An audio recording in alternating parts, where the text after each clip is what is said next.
Saudara-saudari terkasih, apakah saudara sudah memulai hari ini dengan penuh sukacita dan punya niat untuk berbuat baik meskipun kecil?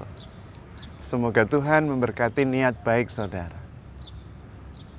Hari ini saya ingin mengajak kita mengenali bisikan Roh Kudus dalam hidup kita dan mencoba untuk mengikutinya. Taat, setia, tekun mengikuti bimbingan Roh Kudus. Maka kita akan menemukan rahmat besar yang disediakan bagi kita. Saya akan mulainya dengan sebuah pengalaman. Mungkin Anda juga mengalami. Karena itu saya akan bertanya diri sebetulnya juga terhadap Anda supaya ikut sama-sama refleksi.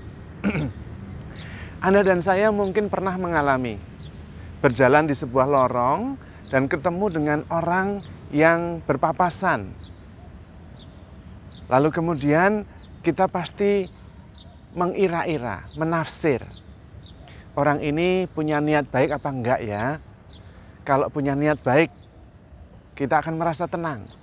Tapi kalau niatnya tidak baik, kita pasti kemudian akan kepikiran, lalu siap-siap, lalu posisi kita sudah posisi siap-siap, kuda-kuda. Jangan-jangan orang ini akan berbuat sesuatu yang tidak baik. Mungkin Anda akan merasakan itu. Orangnya tidak ngomong apa-apa, kita baru papasan ketemu dari jauh, memandang, saling memandang, dan kita lewat lorong itu hanya berdua. Dia tidak mengatakan apa-apa, kita juga tidak mengatakan apa-apa. Tapi kita bisa merasakan energinya. Karena niat itu sudah merupakan energi. Justru niat adalah sebuah awal melakukan tindakan tertentu. Kalau niatnya baik, nanti hasilnya juga pasti baik.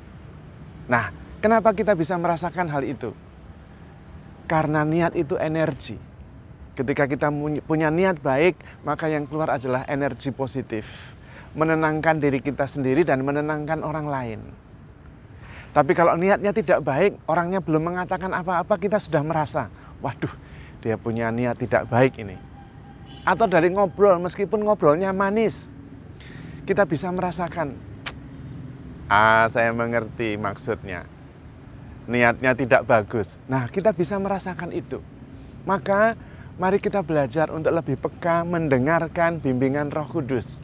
Melalui suara hati, melalui seluruh persepsi, rasa perasaan yang kita punya. Karena Roh Kudus selalu membimbing, selalu mengarahkan. Persoalannya adalah seringkali kita tidak mendengarkannya atau tidak memperhatikannya. Itu peristiwa yang pertama. Jadi niat itu sangat menentukan reaksi kita dan juga reaksi orang lain. Yang kedua, ada orang yang sama-sama pergi ke gereja, merayakan misa yang sama, romonya sama, liturginya sama. Tapi ada satu orang yang pulang dengan penuh sukacita, lega, damai, dan penuh syukur. Tapi ada yang pulang tidak mendapatkan apa-apa. Kenapa? Apa yang membedakan? Yang membedakan adalah niat. Niat itu menentukan hasil. Kalau ke gereja dengan niat yang sungguh-sungguh mau mencintai Tuhan, mau sungguh-sungguh mendengarkan firman Tuhan, membuka hati dan pikiran, maka seluruh diri kita ini akan terfokus. Energi kita akan mengarah kepada niat kita. Dan kemudian kita mendapatkan juga apa yang kita harapkan. Maka niat itu penting sekali. Bahkan niat itu adalah menciptakan realitas. Niat menciptakan kenyataan. Dan itu yang terjadi ketika Tuhan menciptakan. Bumi belum ada, tapi niatnya sudah ada dalam pikiran Tuhan. Maka ketika Tuhan berniat menciptakan bumi, jadilah bumi. Maka sebetulnya sebelum kita diciptakan, kita sudah ada di hati Tuhan. Karena Tuhan sudah punya niat untuk menciptakan kita. Maka kemudian terciptalah kita. Maka penting sekali niat.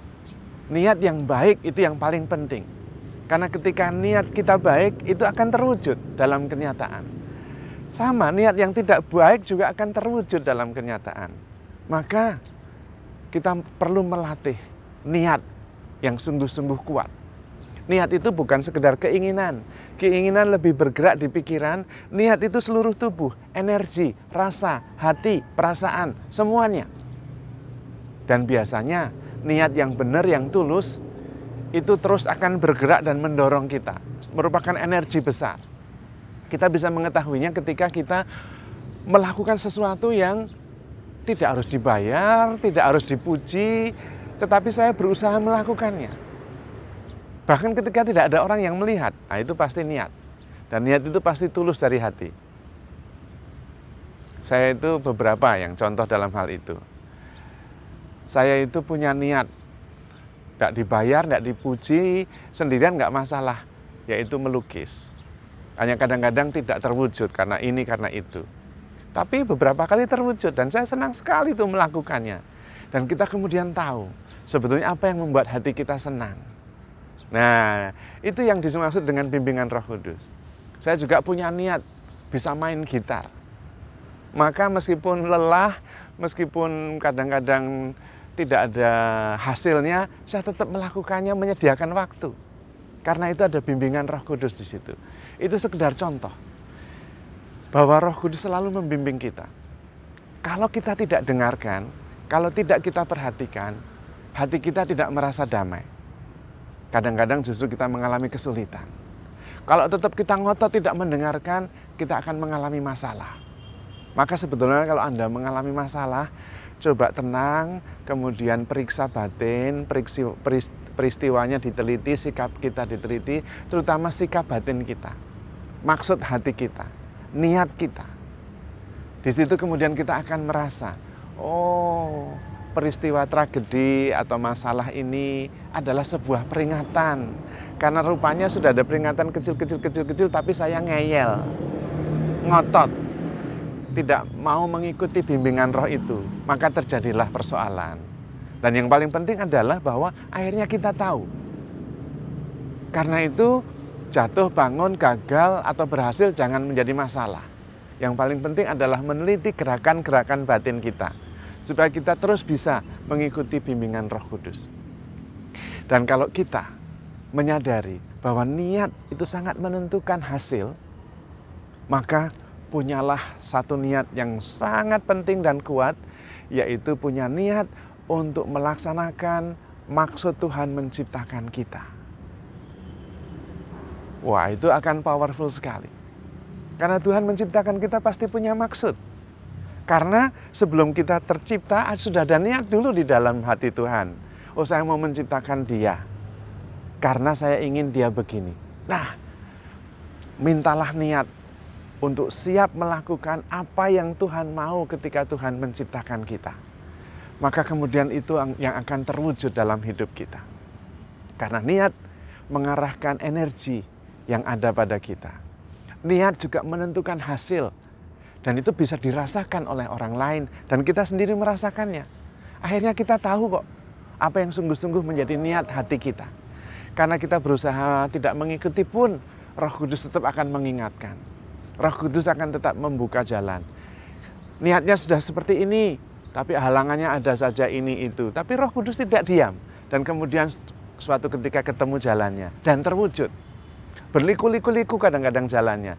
Tapi akhirnya akan terlaksana. Maka penting melihat Anda sekarang. Posisi Anda sekarang ini. Di mana Anda berdiri adalah tempat yang kudus. Karena posisi Anda sekarang adalah hasil perjuangan. Memilih ini, memilih itu, mencoba mewujudkan kehendak kita, tapi ragu-ragu karena pendapat orang dan sebagainya, dan akhirnya Anda berada sekarang di tempat ini. Maka yang paling penting meneliti gerakan batin. Apakah sekarang Anda nyaman di tempat Anda sekarang berdiri? Kalau tidak nyaman, apa yang menyebabkan? Cobalah jujur dengan diri sendiri dan mendengarkan bimbingan Roh Kudus. Nanti kita akan tahu. Karena di dalam diri kita ini ada dorongan, yaitu dorongan Roh Kudus supaya kita berkembang dan bertumbuh menjadi pribadi yang sungguh dikehendaki oleh Tuhan. Seluruh potensi kita akan menjadi kenyataan kalau kita sungguh-sungguh jujur dengan diri sendiri. Masalahnya seringkali kita terhambat. Selain karena pandangan orang lain, ragu-ragu bagaimana pendapat orang, tapi juga roh yang lain juga berlawanan di dalam diri kita. ada roh yang tidak setuju ketika kita ingin mewujudkan siapa diri kita sepenuhnya sebagaimana Tuhan menghendaki. Maka harus jujur dengan diri kita sendiri. Belajar peka mendengarkan bimbingan Roh Kudus. Dan mencari pelan-pelan apa yang Tuhan kehendaki.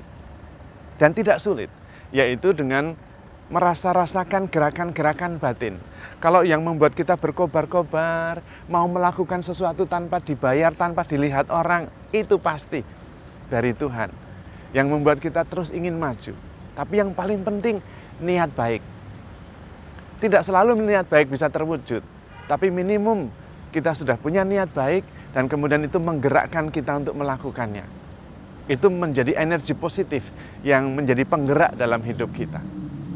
Bahkan kadang-kadang ketika malam, ketika saya berdoa, saya kadang-kadang mengatakan kepada Tuhan, Tuhan, Engkau tahu bahwa sebetulnya saya punya niat baik. Memang gagal hari ini, tapi saya akan coba lagi. Dan Tuhan memperhitungkan niat baik.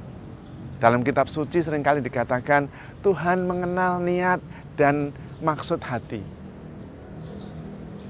Bahkan yang belum terucap, bahkan yang tidak terlaksana, Tuhan menghargainya. Maka kita penting melatih mempunyai niat baik di dalam diri kita. Dan kemudian mencoba melakukannya meskipun kecil. Karena dalam kitab suci, kalau yang disebut dengan hati bengkok, itu artinya dari niatnya sudah tidak benar. Dan Tuhan mengenalinya. Maka niat itu penting. Niat akan menciptakan kenyataan yang kita maksudkan. Tetapi yang paling utama, yang memberi kita energi yang paling besar adalah niat untuk makin mencintai Tuhan, niat untuk makin mencintai sesama, dan berusaha mewujudkannya. Tuhan akan menolong kita. Karena Tuhan sudah mengenali dari awalnya niat baik kita itu. Dan kalau toh gagal, sebetulnya bukan gagal sepenuhnya. Karena kita sudah berjuang, dan perjuangan kita diperhitungkan oleh Tuhan.